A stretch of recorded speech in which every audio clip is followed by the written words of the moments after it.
4-5 दिन 6 दिन भएपछि त्यहाँ सेवकले झाडु लगाउँदाखेरि त्यो गन आयो।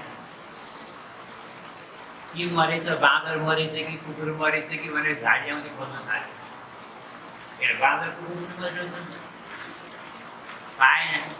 अनि कताबाट के गना आउँदै खोज्दै खोज्दै जाँदा त त्यो ललिता कुण्डको भित्तामा भित्र महात्माको लास फेला पायो। उसै दिन नमरेको भए त गना 4-5 दिन त गनाउँछ। उसै दिन अब खान नपाएको मान्छे खाएर गए, एक दिन बिहान खाएरै गए हाम्रो आँखालाई। अनि 4-5 दिन खान नपाएको मान्छे गर्छ। ओम प्रकाशको समाधि छ चामुण्डा मन्दिरमा, 72 दिन त पानी पनि खान नराखेर बाँचे। उसले भगवानको दर्शन पाएर शरीर त्यागे। 72 दिन पनि मान्छे बाँच्दो रहेछ। फेरि अब यिनी कुरा छोड। अनि उनको फोटो छापेर अखबारमा एउटा महात्माको लास निजीकरणमा फेला गऱ्यो। अनि जयपुरबाट त्यो महात्माको चेलो माताजीको भाइ अखबार जयपुर पढेछ। जयपुर अनि तुरुन्तै आएर देखाए, माताजी गुरुजी यहाँ आउनुभएको थियो। दिदी भन्दाखेरि त आउनुभएको थियो, भोजन गरेर मलाई साँझ नबनाउनु, मेरो केही ठेगाना छैन भन्दै जानुभयो। पछि थाहा आयो। अनि अखबार खोलेर देखाउँदा त फोटो कुरो बुझ्यौँ कि बुझेनौँ? त्यसलाई के भन्छ थाहा छ? हठै हो। यसलाई भन्छन् हठै हो, जबरजस्ती। भगवानको प्राप्ति जबरजस्ती हुँदैन, भजन गरेको। जब तक भजन गर्दा गर्दै यो तन आत्मा परिपक्व हुँदैन, विरह रूपी अग्निमा यो आत्मा तप्दैन, तब तक यिनी आँखाले भगवानको दर्शन हुँदैन। अर्को कुरा ध्यान दिउँ, भगवानको दर्शन गर्ने आँखा यिनी होइन है। आँखा 3 प्रकारका हुन्छन्। आँखा कति प्रकारका हुन्छन्? याद छ कुन? ध्यान दो। एउटा चर्म चक्षु, दोस्रो ज्ञान चक्षु, तेस्रो दिव्य चक्षु। यी 3 प्रकारका नेत्र हुन्। चक्षु भनेको नेत्र, आँखा 3 प्रकारका हुन्। चर्म चक्षु भनेको भौतिक आँखा, यसले के देख्छ? मात्र भौतिक पदार्थ देख्छ, त्योभन्दा अरू केही देख्दैन आँखा। भौतिक आँखा हो, भौतिक आँखाले भौतिक पदार्थ देख्छ, त्योभन्दा अरू केही देख्दैन। दोस्रो ज्ञान। अच्छा यो प्रारब्ध गरेपछि यो पनि ध्यान दिउँ है। यिनी आँखा मिल्छन् कसरी? यो प्रारब्ध लिमिट होइन, हामीले देखाउँदा कि बिचरा कतिलाई प्रारब्ध लिउ पनि कोर्सिया, यो पनि नभएका छन्। जीवनमा कति कष्ट होला, सोचको आँखा नहुँदा कति भयो। हामीले परीक्षा गर्नलाई त यहाँ आँखा खुलेर आफ्नो घर पुगौँ त कति दुःख हुन्छ। त्यसले बिचरा जिन्दगी कसरी बिताउँछ? त्यो छोड्ने कुरा। यो प्रारब्धले दिएको भौतिक भने कर्म चक्षु हो, भौतिक आँखा हो, यसले भौतिक पदार्थ हो। अर्को ज्ञान चक्षु हो, यो प्रारब्धले होइन, यो पुरुषार्थले प्राप्त हुन्छ, परिश्रम गरेर प्राप्त हुन्छ, साधना गरेर प्राप्त हुन्छ। ज्ञान चक्षु भनेको ज्ञान दृष्टि, ज्ञान भनेको परिश्रम गरेर प्राप्त हुन्छ होइन। ती मेहनत गरेर अनुशासित गरेर राम्रा ज्ञानी भएर पढ्यो भने भोलि यिनी जगत गुरु हुन सक्छन्, भोलि यिनी विश्वमा पूजित हुन सक्छन्, दुनियाँले यिनको गोडा सुन्न सक्छन्। अहिले गलत काम गरे भोलि यिनका मुक्तिमा मान्छे थुकिदिन्छ भोलि आयो। हो कि होइन? सोचाउँछ आफ्नो कर्ममा निर्भर छ। तिमी भोलि कस्ता बनियो आजको तिम्रो कर्मले निर्भर हुन्छ। आज तिमीहरूले यदि राम्रो कर्म, यदि बाबुले राम्रो कर्म गरे भने आज यस्तै वेद पढ्दै गए, यस्तै ज्ञान गर्दै गए, यस्तै भोलि व्याकरण पढे, यस्तै गरे भने यिनलाई भोलि दुनियाँले गुरु मानेर ढोक्दैन भनौँ। यिनका गोडा पखालेर मान्छेले प्याउँछ। तर यिनीहरूले अगर भोलि गएर बिग्रेर गलत काम गरे, गलत आचरण गरे भने यिनलाई दुनियाँले इज्जत गर्छ।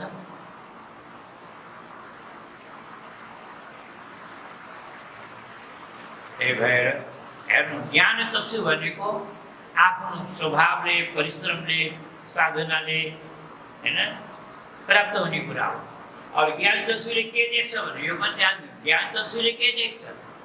ज्ञान चक्षुले देख्ने सत्र असर भने राम्रो के हो नराम्रो के हो छुट्याउने केले गर्नु त ज्ञान चक्षुले ज्ञान लियो के खै ज्ञान भएन मान्छेले राम्रो नराम्रो देख्छ नश्वर के हो अविनाशी के हो सत के हो असत के हो जन्म के हो मृत्यु के हो आत्मा के हो परमात्मा के हो देह के हो शरीर के हो जगत के हो ये सबै छुट्याउने ज्ञानले ज्ञान चक्षुले पर याद राख्नु भगवानको दर्शन त ज्ञान चक्षुले पनि हुँदैन अनुभूति हुन सक्छ अनुभव हुन सक्छ ज्ञानीलाई अनुभव हुन्छ परन्तु साक्षात दर्शन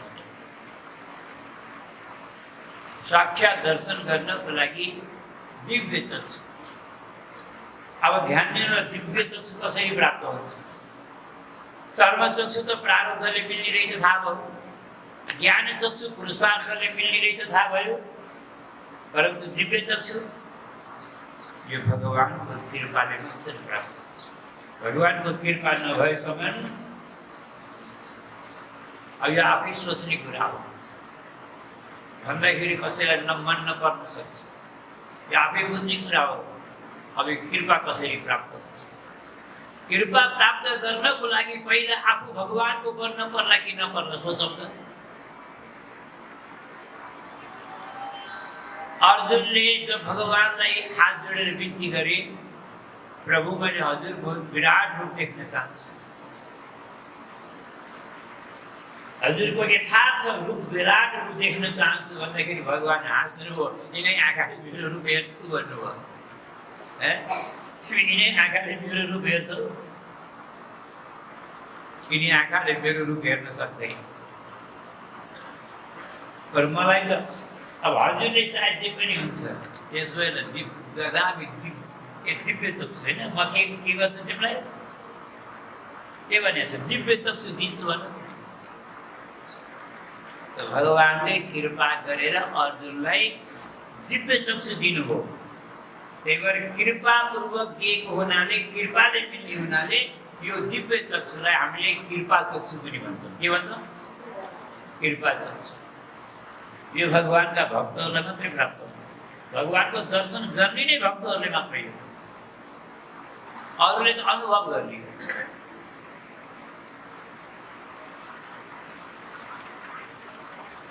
फेरि अब त्यही आकाशवाणीले भन्नु यस जन्ममा तिमीले मेरो दुबारा दर्शन गर्न सक्दैनौ किनकि तिमी पनि एउटा अपरिपक्व योगी हो तिम्रो शरीर यो एउटा शूद्र शरीर हो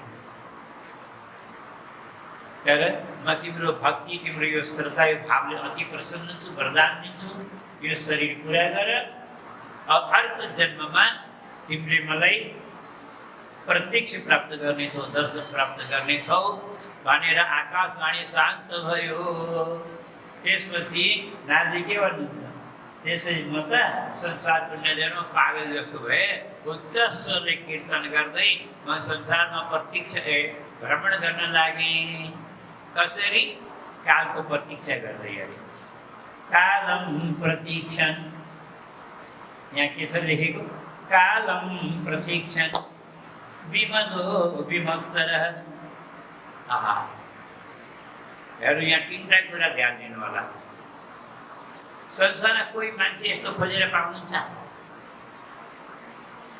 काल कहिले आउला भनेर आइतिएर पर्खेको पर्खना कालको नाम सुने त मान्छे तर्छ चाहिँ के को पर्खन हो के भन्नु त कालको नाम कालदेखि नडराउनेको छ जति मैले भन्नेलाई कालको डर त लाग्दैन तर कालदेखि नडराउनेवाला यो संसारमा एकमात्र भक्त हो दुनियाँ संसार घरभित्र बस्न डराउँछ भक्त मसान घाटमा गएर बस्छ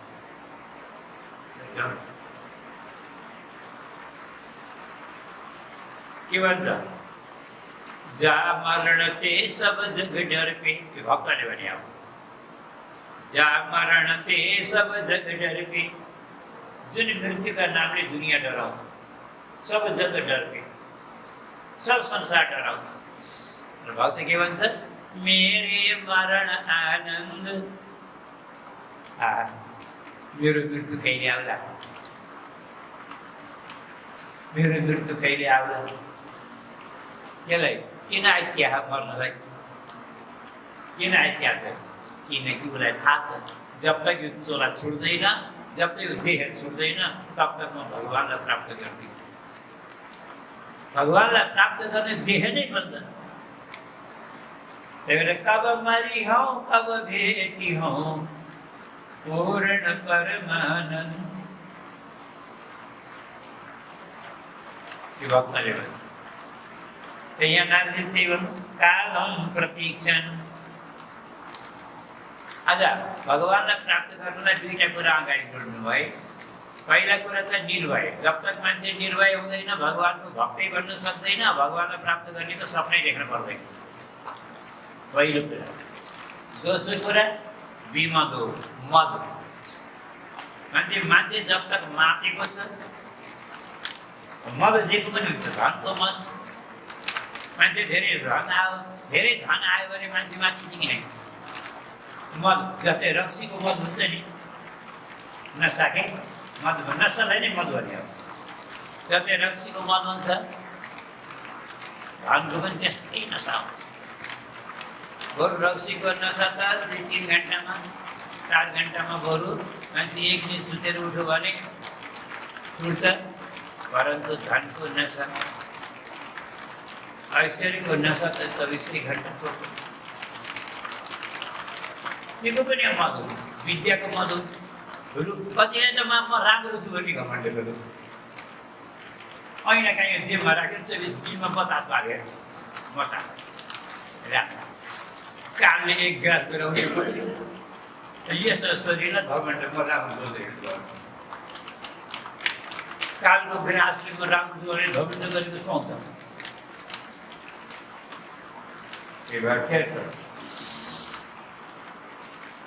विमद हो। अब विमद भनेको कुनै प्रकारको मद हुने, धनको मद, रूपको मद, विद्याको मद, कुनै पनि कुनको मद होइन। अनि दोस्रो विमद छ मात्सर्य दोष। मात्सर्य दोषको अस्ति कथा सुनेर आएको पनि हामीले भागवत छाड्ने मङ्गलाचरण, त्यसलाई फेरि दुबारा नपढ्यौँ। यो 3टा गुण भगवान्लाई प्राप्त गर्नलाई 3टा गुण छ। एउटा डर मनबाट कालको पनि नरहोस्, त्यसलाई भगवान्को विश्वास छ, त्यसलाई कालको डर।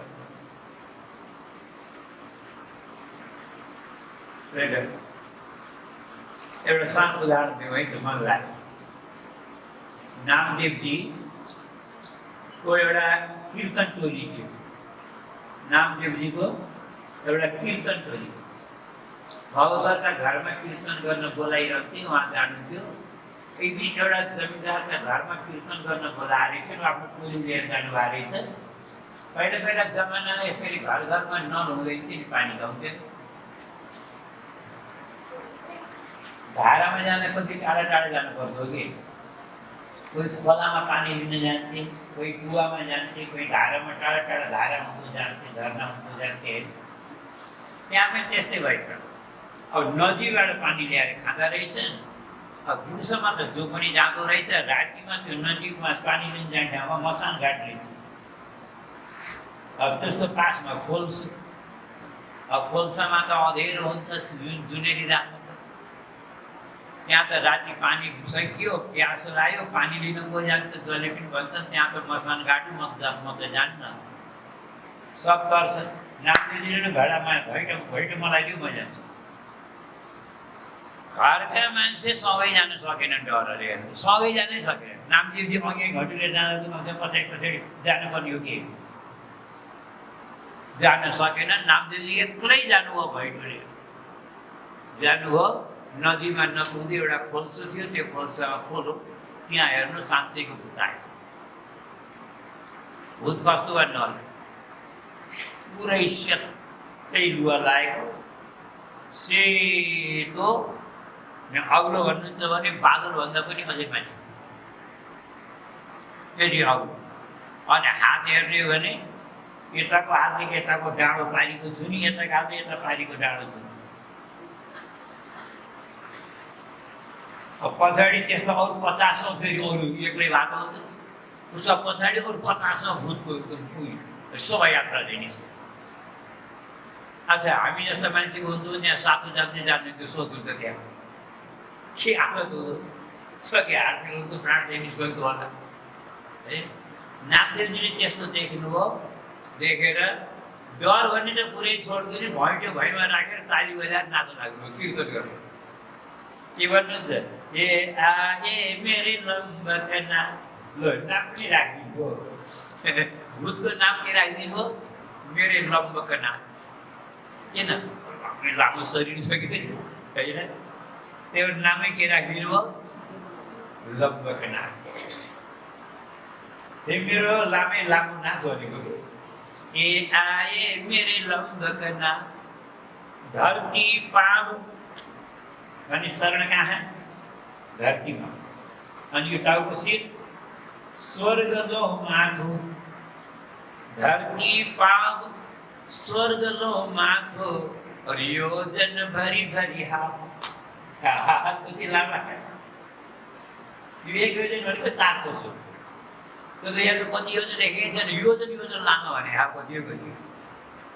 योजन भरी भरी हात अरे आए मेरे लम्बकना भन्दै मस्तीसँग झुल्दै कीर्तन। अब के को भूत न सुत्यो, के को भूत रे?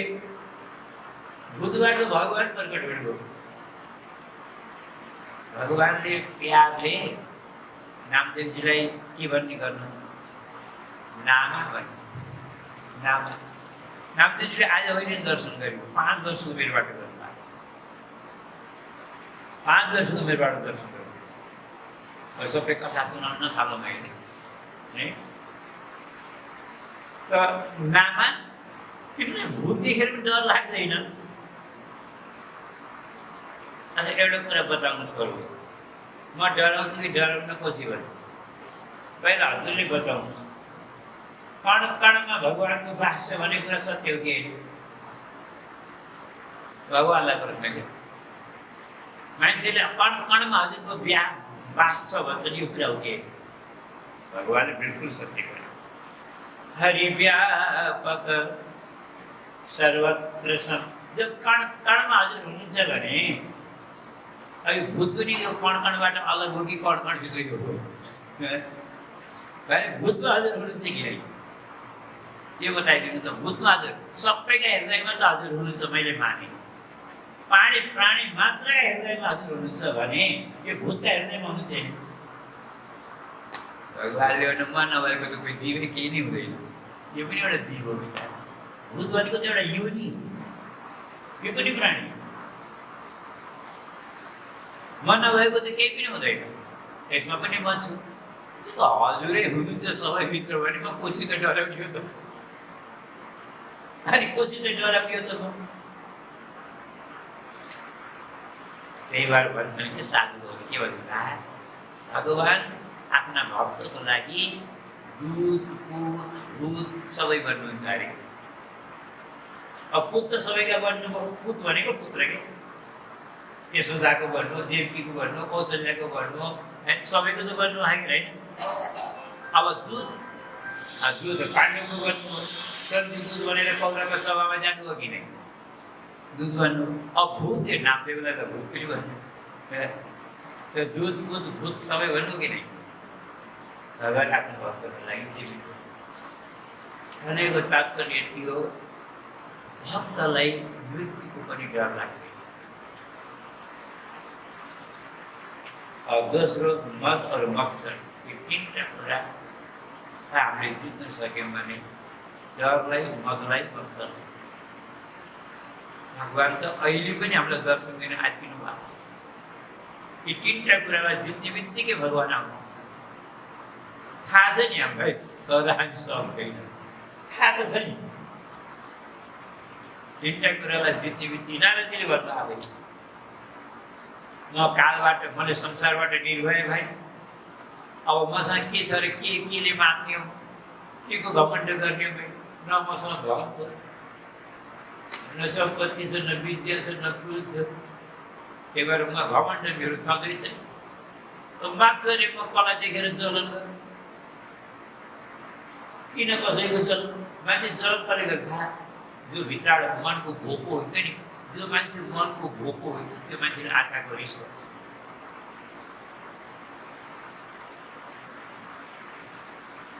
तनको भोग त बहुत साधारण हो हेर्नुहोस् भगवानले एउटा वचन दिनुभएको छ हामीले बुझ्ने हो नि है भगवानले एउटा वचन दिनुभएको छ मेरो शरणमा आउनेवाला भक्तको पेट भर्ने काम मेरो जिम्मेवारी मेरो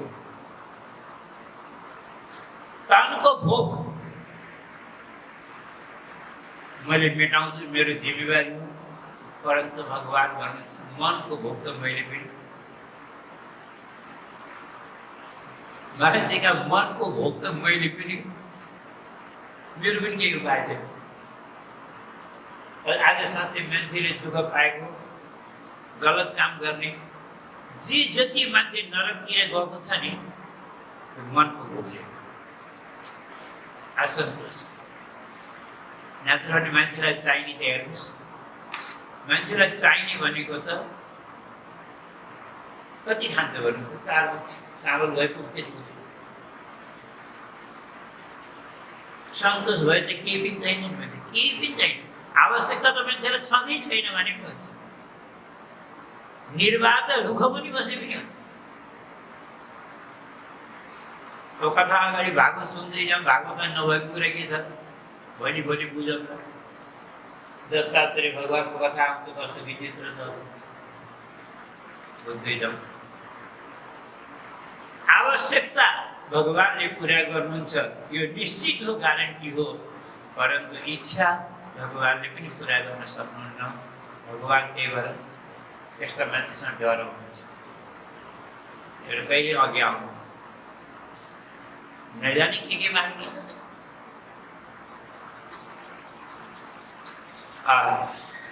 एक दिन मेरो पाँच भौतिक शरीर छुट्यो मलाई काल आयो हजुरले हो न नारदजी हजुरले काल आएको देख्नुभयो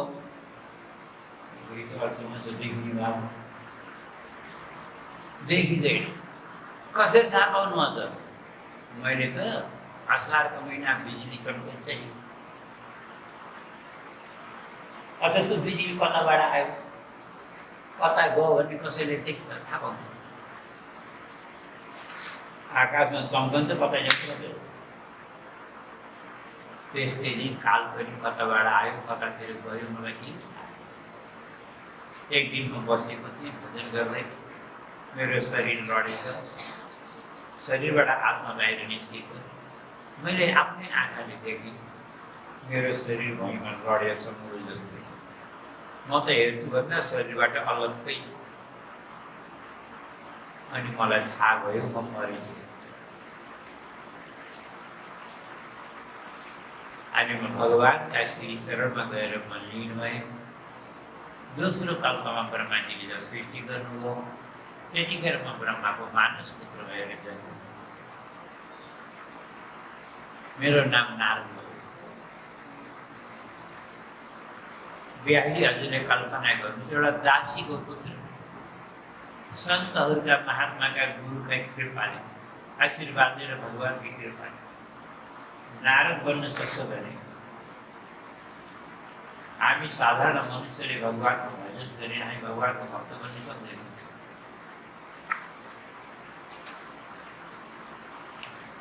मान्छेलाई र अर्कै छ र अर्कै छ कृपा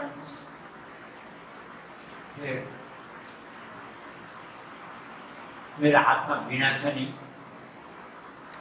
वीणा कहाँबाट आयो हजुरलाई थाहा छ मलाई के थाहा हुने हजुरले बताएन थाहा हुने नारीले बताउनु पर्यो नारीको हातमा वीणा देख्नु होइन हजुरले बताउने त्यो वीणा कहाँबाट आएको कथा सुनाऊ है एक बार नारदजी वैकुण्ठमा भगवानको दर्शन गर्न जानुभयो भगवानलाई प्रणाम गरेर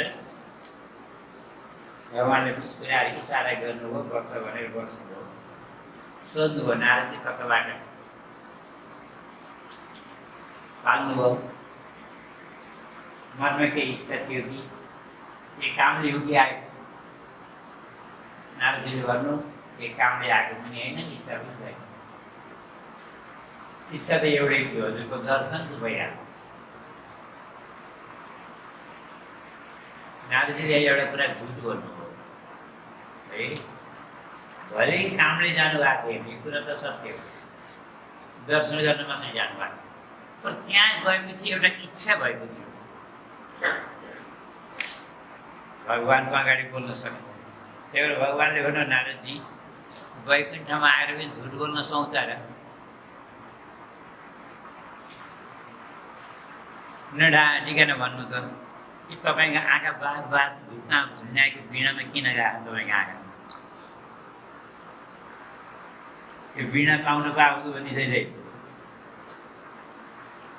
वीणा देख्ने बित्तिकै नारदीका मनमा इच्छा लाग्यो, आँखा कति राम्रो वीणा हो, त्यो वीणा पाएर दिन रात भजन गर्ने। परन्तु लक्ष्मीजीको वीणा माग्ने कि कोही मात्रै माग्ने, लक्ष्मीजीको वीणा। भगवानले नढाँटिकन भन, त्यो वीणा देखेर मन लाग्थै लागेन। नारदजी बोल्न सक्नुभएन, प्रभु भगवानले खुरुक्क वीणा उठाएर नारदजीले फेरि एउटा वीणालाई पनि सङ्कोच गर्नुपर्छ, लैजाऊ पक्राउनु भयो। लक्ष्मीजीले टेढा आँखाले वाह, कति सजिलै आफ्नो चिज उठाएर दिएको, अर्काको चिज दिँदा कमसेकम एक बार त सोध्नु पर्ने गर्दै, अर्काको चिज उठाएर दिँदा कमसेकम एक बार त सोध्नु पर्दै गर्दै। भगवानले भन्नु, पर्नु त पर्ने हो लक्ष्मी, तर एउटा कुरा भनौँ है त, भन्नु मेरो भक्तले चाहन्छ भने तिम्रो वीणा त होइन, म त तिमीलाई पनि उडाएर पक्राइदिन्छु। मेरो भक्तले चाहन पर्छ, यदि मेरो भक्तले चाहन्छ भने म त तिमीलाई पनि उठाएर पक्राइदिन्छु। यो वीणा त पनि कुरा। आज नारदले के भन्नु था, यो वीणाको एउटा विशेषता छ, भगवानले त्यसरी दिनुभएको वीणा हो। सङ्घमा भगवान एउटा वरदान दिनुभयो, नारदले वीणालाई साधारण नसम्झनु, यो वीणामा तिमीले मेरो नाम लिएर यो धरतीको कुनै पनि कुनामा, जङ्गलमा, ओडारमा, खोला नालामा कहीँ पनि गएर मेरो नाम लिएर पुकार्नु, यो वीणामा म त्यही प्रकट भएर दर्शन दिन्छु। यो वीणा त्यस्तो अद्भुत वीणा हो। देवदत्ता इमाम वीणा, भगवानले आफै भन्नु, देवदत्ता भने प्रभु देवन देवताले दिएको होइन, भगवानले दिएको भनेको। इमाम वीणा स्वर ब्रह्म विभूषिताम, यो अद्भुत, जहाँ मैले प्रभुको नाम लिएर पुकार्थेँ वीणामा, भगवानले मलाई त्यही तत्काल दर्शन दियो। यसरी पुरा आत्मकथा सुनाउनु भयो नारदजी, र चतुश्लोकी भागवतको उद्देश्य गरेर नारदजी प्रस्थान गर्नुभयो है। नारदजी प्रस्थान गर्नु, त्यसपछि व्याधिले सरस्वती नदीका तटमा जल आत्मन गरेर समाधि लगाउनु भयो। समाधिमा सर्वप्रथम उहाँले भगवानको साक्षात्कार, भगवानको दर्शन, दोस्रो मायाको दर्शन, अनि तेस्रो दर्शन भगवानका समग्र लीलाहरूको साक्षात्कार। त ब्रह्माजीले व्यासजीलाई भगवानका यी लीलाहरू, समग्र लीलाहरू सङ्ग्रह गर्ने इच्छा भयो, सङ्कलन गर्ने इच्छा भयो। कहाँबाट सुरु गरौँ भनेर सोच्दा महाभारतको लडाइँको पनि 18औं दिनबाट कथा सुरु गर्नु। अब एउटा अचम्मको कुरा हो के अरे, कथा सुरु गर्नु अरू कोही पनि कथा भेटाउनु भएन, व्यासजी लडाइँबाट कथा सुरु गर्नु। कुनै राम्रो कथाहरू सुरु गरिहाल्नु हुन्थ्यो। लडाइँ त्यो पनि 18 दिनको महाभारतको लडाइँबाट कथा सुरु गर्नु। यसको कारण के होला? सायद है, अर्थात् कारण के होला यो त बिहारीलाई थाहा होला, हामीले त अनुमान गर्ने त नि। हाम्रो अनुमानमा बिहारीले सोच्नुभयो होला आउनेवाला कलियुग हो। ल साँच्चै भन्नुहोस् त कलियुगमा सबभन्दा मान्छेलाई मनपर्ने भनेको लडाइँ झगडा हो कि होइन सोचौँ? घर घरमा लडाइँ हुन्छ कि लडाइँ नहुने झगडा नहुने घर कहीँ होला? यसको नामै कलियुग किन भयो? कलियुग नाम किन भयो? कलह हुने हुनाले यसको नामै कलियुग। कल भन्ने अझ त्यो केटीकेटी धेरै झगडा गऱ्यो भने बाबाले के भन्छन्? एक कल नगर भन्छ नि। कल भनेको झगडा हो किन? धेरै कलियुगमा धेरै कल हुने भने झगडा हुने हुनाले यसको नामै कलियुग हो। अझ एउटा अर्को पनि जानुपर्छ मैले कल कल भनेको एउटा त झगडा। अझ कल भनेको कति अर्थ हुन्छ कल कायम? एउटा त कल भनेको झगडा, धेरै कल नगर न भन्छन् होइन? कलहबाट कल भनेको एउटा कल। दोस्रो कलको अर्थ हुन्छ यो लुगा सिउने मसिनलाई के भन्छ? कल भन्छ नि। मतलब यो युग भने कलियुग कस्तो युग हो भन्नुहुन्छ भने मसिनरी हो। यहाँ जे काम पनि मेसिनबाट, लुगा धुने पनि मेसिन, कपडा सिउने पनि मेसिन। अब त जे भएन भने मान्छेले कम सुन्न थाल्यो भने खानाभित्र पनि मेसिन है। अब रोटी पकाउने पनि मेसिन आउनु थाल्यो है, जे पनि मेसिन। त्यही भएर यसलाई मसिनरी युग, कलियुगलाई मसिनरी युग भन्छन् है एउटा भाषामा। अब कलको तेस्रो अर्थ हुन्छ नल। नललाई पनि कल भन्ने चलन छ। कलौ कलावती गङ्गा भन्छ। कलावती भनेको नललाई हो। हिन्दी भाषामा आउनेवाला दिन भोलिलाई पनि कल भन्ने चलन छ।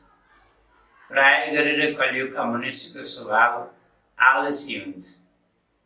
केही कुरा गर न बाबु यस्तो गर भन्ने भने भोलि गरौँला न हजुर भन्छन् प्राय जसले पनि।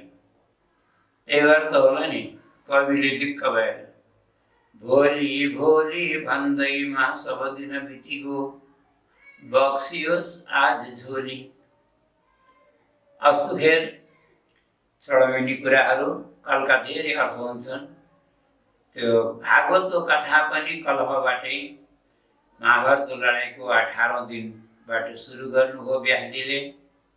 आज 18औं दिनको दिन भीमसेनको गदाले दुर्योधनको जङ्घा भग्न भएको छ।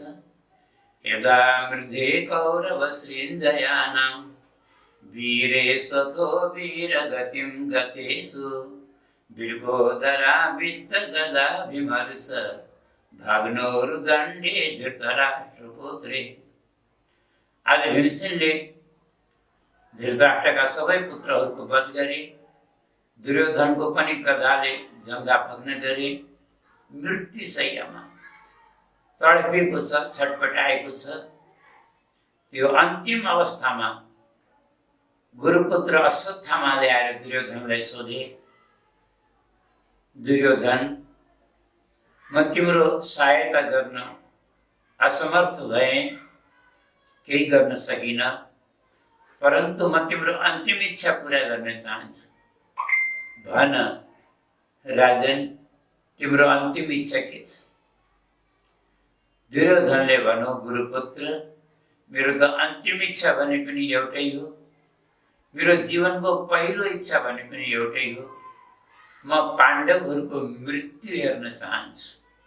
सक्छौ भने सके 5 नभए एउटा पाण्डवको पनि तिमीले वध गरेर मेरो अगाडि राखिदिन्छौ भने म राजी राजी मर्नेछु।